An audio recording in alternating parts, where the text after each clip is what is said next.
Hello, everyone. I'm Greg Weaver. Welcome to The Audio Analyst.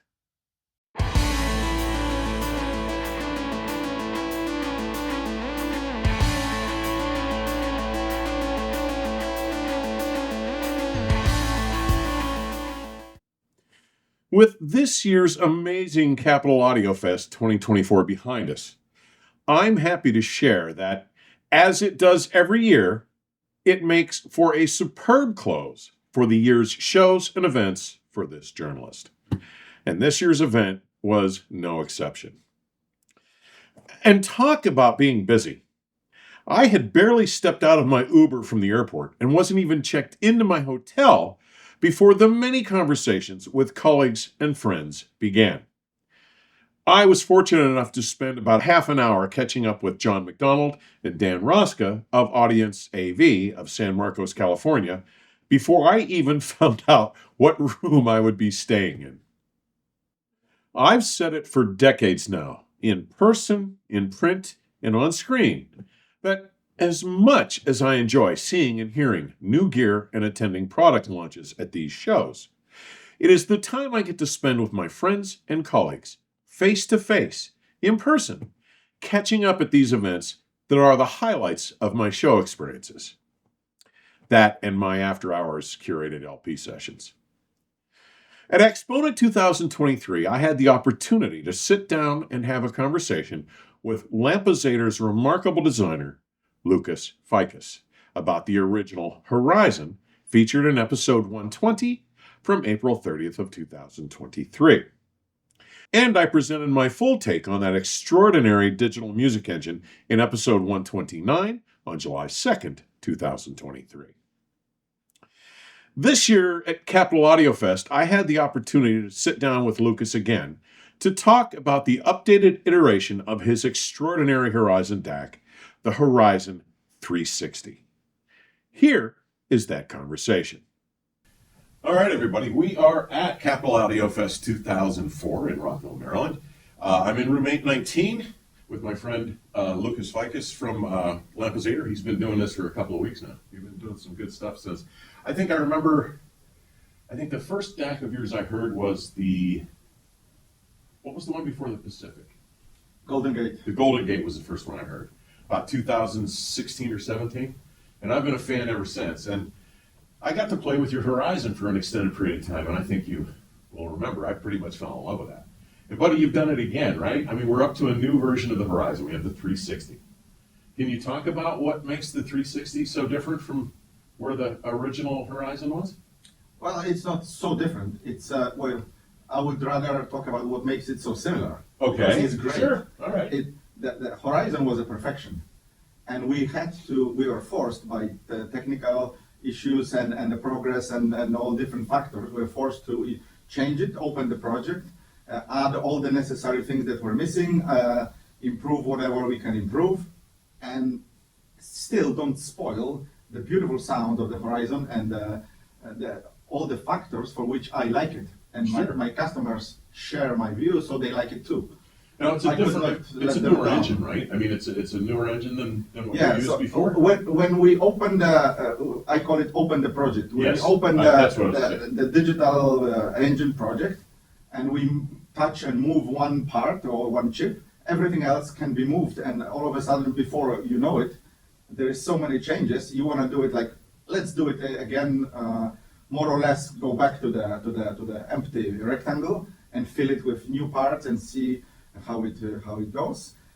But my worry is that the end result must be still so beautiful as the one before. Sure. And we succeeded, so Yeah. it is beautiful. Yeah. Well, and it looks pretty close to what the other did. I mean, it's the same kind of chassis. Yeah, we didn't change anything that we didn't need to change. Sure. Chassis and tube sections remain the same. We improved the number of inputs, compatibility with other servers. We also we improved the way that we can program it with firmware. So potentially in the future we can have different variations or different options or different things happening. So it's like a new platform for development of the future. Excellent. It's a little more versatile now. You can grow with it. You can grow into it a little more as absolutely. firmware changes come. So now, one of the things that people seem to really dig about some of these models is the fact that they don't have to go through a line stage. These things can go directly to a set of amplifiers, correct? Yes, they can, but still, in the high-end business, people never change their whole room. Sure. It's a result of 20, 30, 40 years of building and experience and buying stuff. So they change one component at a time. Usually every year they change one component when the funds are accumulated enough to make the change. So we presume that people have their preamp already. Well, and they are not likely to change it. Sure. But some of them make a test, go directly, and they say, wow, this is even cleaner, even purer, even more direct. And they stay this way, and then they sell the preamp. Sure. Some other people will say, no, you know what? I like my preamp. This is the way to Well, go. and what I was getting at and why I asked this question is there's a big push today for people to minimize their system. So if you don't have a CD player or a turntable or anything else, other source, this lets you just drive a good pair. So as far as changing the room around, you can put everything up front and just drive beautiful music from one device. You know, not everybody has a turntable anymore. It's kind of a disappointment for me, but I get it because things like this. You know, I was a long-term. I've become very agnostic now. I still prefer my phono stuff a little bit because of the musical selection I have. But today, listening to this kind of stuff, it's like so close. And I think when I did the original Horizon, I mentioned that there were tracks that, even against my original pressings, this sounded better. Yeah, but you can still connect your phono stage to the Horizon and adjust the volume, so it becomes you can center of. So you can do throughput on it. entertainment. Yes. I did not know that. Thank you. So That's pretty cool. that is really like a line stage preamp for you. I didn't know that. That's great. That's great feature. And I wanted to make a comment that at the show, we are at the show. Sure. We are not at home. Right. At the show, it's important much more than the component. So it is important the room and the whole show. And if the show has a good vibe, people come. When they enter the room, they are already happy because it's a great show. It is a good and show. the room is a great room, and it's a combination of products that go so well together. Oh, it's a synergy. Everything has to work together. You know, Von Schweikert speakers and Westminster amplification and my DAC, they share so many features. Like they have zero investment, like zero budget on the bling, like the unnecessary decoration. No wasted There is money. Yeah. no diamonds on any of this. This is like one simple LED, Yeah. simple box. This is like a gray speaker, super elegant Porsche paint, but it's very subtle. And if you compare it to the very expensive speakers out there, you will see how much money goes there on ornaments and special decorative efforts. A huge budget. My DAC is a simple gray box. The tubes give it a bling, but the tubes are what they are. Yeah. We don't add them for Right. the Gucci effect. So simple boxes, not a single button to modify any feature. Everything is automatic. Everything is by default. You just plug and play. This amplifier, no buttons, no nothing. Right. Plug and play. Same with speakers. So it's a simple system. The simplicity gives purity, and the purity gives good sound, and we let the music through. And I share the same musical taste with the creators of Von Schweikert and Westminster. So it goes together well. And the room is fantastic. The room sounded absolutely fabulous. I'll be talking about that. We are not here by coincidence. We've known each other for years and years and years, and we've been like gaining trust and slowly going to this culmination point where we can exhibit together. Yeah. For me, it's absolutely like the pinnacle of my life career to be in this situation. Wonderful. Here in Washington, D.C., in the capital of America. Wonderful. Buddy, thank you so much for your time. Thank you. It's great seeing you. I hadn't seen you in a couple of shows, so it's nice to catch up. You will see me. I'll be a pest. There's nothing wrong with that. I'm looking forward to it. All right. Thanks, everybody. Thank you. Thank you so much, Lucas. On the subject of product launches, one of the most relevant for me at this year's Capital Audiofest was the world premiere of the Von Schweikert Audio VR.thirty Foundation loudspeaker. Previous VSA lead designer Leif Swanson has left Von Schweikert after more than a decade, having chosen to follow a separate path with Endeavor Audio. The new VR.30, making its world premiere on the Capital Audiofest stage, is the first collaboration between Damon Von Schweikert and a new designer, Stephen Norber, founder and designer of Prana Fidelity and founding partner of Edge Electronics. Here is my conversation with Damon. Folks, we're still in 819 after talking with Łukasz. You've probably seen this guy. I've interviewed him a couple of times. You've been on the channel. I've done some show stuff with you before. I've known you for a couple of weeks now. Yes. Knew your father forever. We're here with Damon Von Schweikert, and we're talking about the introduction of the new VR.30, and in this particular case, the Foundation VR.30, which is the powered version. The casual observation of this, it looks clearly like a VR. Mm-hmm. It looks very minuscule by comparison to even the 7, which is, I think, a very sleek speaker.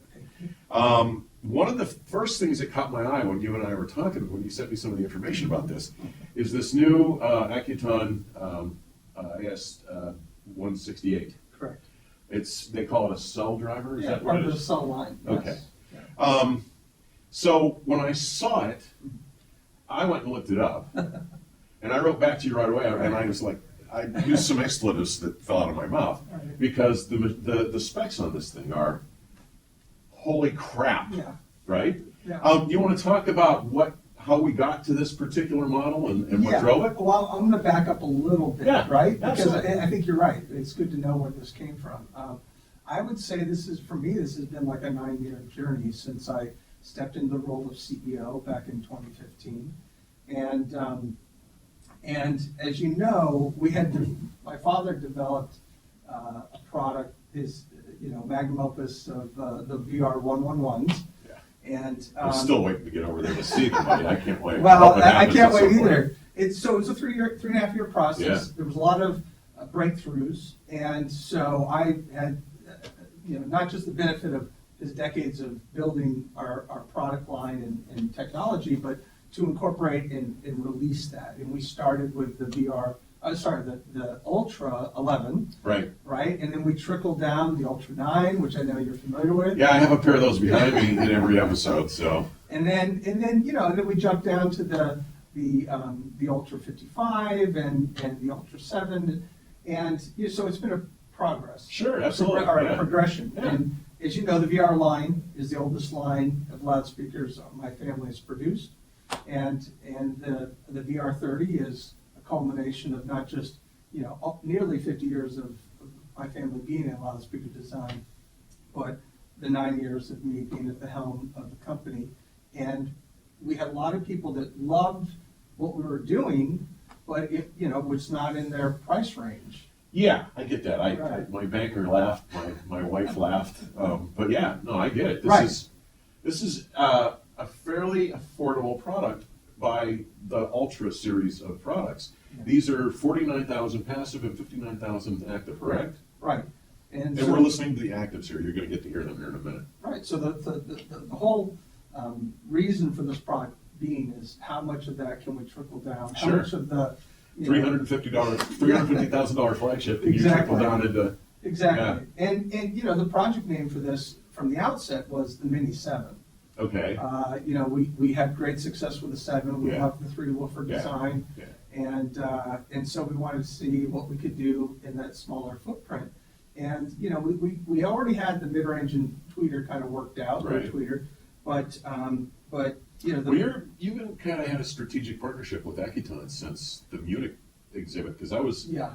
fortunate enough to be there when that kind of took place. And Yeah. You guys, I mean, they were, what I remember was like, oh yeah, let's work together, let's go a little further. It's mutual appreciation, Yeah, I would say. yeah. We love what they do, and they seem to appreciate how we How implement you implement it, their yeah. products, and so it's a great partnership, and we're very fortunate to be a part of that. They're wonderful to work with. Yeah. And when we found this driver, it just kind of sealed the deal. It was, when you actually saw what it was, it's an overachiever in my Yeah. opinion. It's an amazing Yeah, machine, dude. yeah. The specs alone, I'm like, dude, I've been looking at specs for 50 years. Yeah. It's insane. Yeah, it's quite exciting. And so, And by the way, the specs are one thing. The results, holy crap. Well, you know, we happen to have a wonderful team I'm working with. Yeah, that's the other thing with Von Schweikert is, you know, it's been 9 years of change and growth. Sure. But we've had some rapid increase in the team in the last year. Yeah, And, yeah, definitely. and so I've had the real pleasure to work with some wonderful talent. And this is the culmination of a lot of efforts from Really a lot of shows. people. And this is the official launch of this product, right? Yes, Yeah, it's official so- debut. Yeah. We have a new website up, new Yeah, I marketing saw that elements. too, yeah. We're coming up on 50 years of my family being manufacturing, so it's It's an exciting time for Von for Schweikert us. Audio, yeah, I'm- definitely. I'm very fortunate to be where I'm And at. I've admitted on a number of occasions, I think I've owned 9 pair of Von Schweikerts. I've admitted to being a fanboy, but I've always said I can justify. It's not just that I like it. There's a reason, and I can justify why I like what I'm hearing from these speakers. Well, And what? and just to interrupt you, Yeah, sorry, yeah, but, no, it's fine. but your very frank feedback about, you know, our products, our setups, whatever, is really important to us, and Thank you. and it's, you know, it's something you need. A lot of people will say nice things, you know, to Well, be friendly, but I pulled you guys aside and told you the truth, and that's a gift. And I well, appreciate it. look, I'm happy to do it. I think that it's a product that has been way under the radar for a long time. I think I got very serious with these when the VR4s came out. And that was, what, 94-ish? Yes, Yeah. exactly. And I think I've owned 9 pair of speakers since then. And this to me is a compression in a sense, and that's probably the bad word to use, but this culminates in a more advanced way everything you guys have done since Crystallization, 2015. maybe. Yeah. Yeah. I mean, it's just been an amazing ride. I mean, I was invited to the launch of the Ultra 11s, which we did. We had a gas. And I know you just interviewed Lucas from Yeah. LampizatOr, and his Golden Gate, my Golden Gate. That was that 2017 exhibit. That's Yeah, right. it was- I forgot about that. Yeah. Yeah. Well, I'll use anything I can to get the best Yeah, sound. that was Expo in 2017. Yeah. Yeah, it was a great show. Buddy, look, I don't want to hold you up. What else do you want to talk about the system or the speakers or how we got here or whatever? Is there anything else? No, I think that's it. I mean, the main thing I'm trying to do, you know, we've been doing the whole foundation technology for 20 years. Yeah. It came out with the DP99, and it was actually, our implementation is quite different than our initial interest. We wanted a high efficiency speaker, and we wanted a 10-inch driver, so we put an amplifier on it with a passive network. And what we discovered was, my gosh, it's really good for getting flat bass in a room. You can adjust not just the amplitude of the bass, but that adjustment allows you to put the speaker in more convenient locations, let's say, or to adjust distance from walls, to do whatever. Or for more advantageous. Sometimes the best bass in a traditional speaker placement in the room is not what the best imaging is. Or And whatever. she says, not in my living room. Yeah, not 6 feet in the room. Yeah. So So, this is the 4th generation of that tech. Yeah. And anyway, so yeah, we're just buddy, excited. thank you so much for your time. Appreciate it. It's been a great show. I'm gonna have some things to say about the speakers, and we're gonna try and line them up and play them for you here in a little bit. So, Thank you. David, thanks again. All right, appreciate it. I simply cannot thank Lucas and Damon enough for their taking the time to speak with us and to fill us in on their thoughts and goals with these exceptional products. Now, some short samples of this remarkable system in play.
Upon closer inspection, we find that standing just a scant 41 inches tall, 7-11 inches wide at the base, and just shy of 2 feet deep, the VR.thirty Foundation loudspeakers occupy roughly 1/3 of the volume and weight of my Ultra 9s. And at $49,000 a pair for the passive version, or $59,000 a pair for the active Foundation model in play in room 819 at this show, they are about 1/5 the cost of my Ultra 9s as well. But don't let those slighter proportions or lower pricing mislead you. Along with all its exceptional VSA technology, including their proprietary triple wall laminate construction techniques and their exclusive adjustable rear ambience retrieval sound field system, it employs the finest quality Danish beryllium tweeter and Accuton ceramic mid-range drivers found in their Ultra series of products. Add to that, the VR.thirty uses a new woofer from Accuton's latest cell series of drivers, the AS168. The AS168 is a new 7-inch bass driver utilizing their exceptionally hard, stiff, and light aluminum oxide honeycomb ceramic sandwich, which allows for negligible delay and energy storage.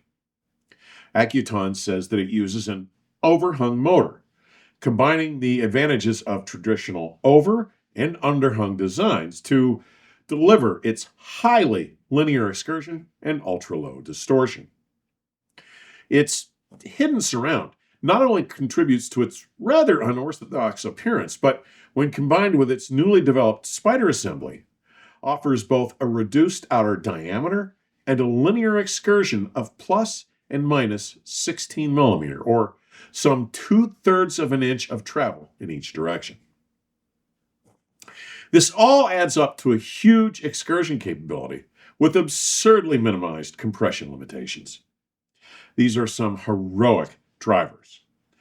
A link to the Accuton AS168 is included in today's description. Here in room 819, sourced by the small green computer i9 music server, feeding the superb LampizatOr Horizon 360 DAC, electronics included the Westminster Labs Quest V2 line stage and Ray monoblocks, and everything was connected with master-built Ultra cabling. System details, including pricing, are in today's description section. The first 3 attributes that seem to win over every visitor to my music room when they listen to my VSA Ultra 9s are their stark broadband neutrality and resolution, their extremely corporal sound staging and imaging abilities, and their extended, blisteringly fast, pitch-defined bass reaching down into the mid-teens. With my limited time listening to the beautiful new VR.thirty Foundations at this event, what I can say about them is they set a new standard in their price range. What they deliver by way of a viscerally corporal and layered soundstage, and in terms of the speed, impact, and weight they deliver down into the mid-20 Hz region, are previously unrivaled and present a compelling alternative to several other well-regarded and, to my ears, less accomplished performing products at this price range. I'm looking forward to spending more time getting acquainted with this promising new speaker. As always, thank you for taking the time to drop by today. Further information on supporting the channel may be found in today's description section or at my website, theaudioanalyst.com. Please stay safe and keep the music playing. Till next time, cheers.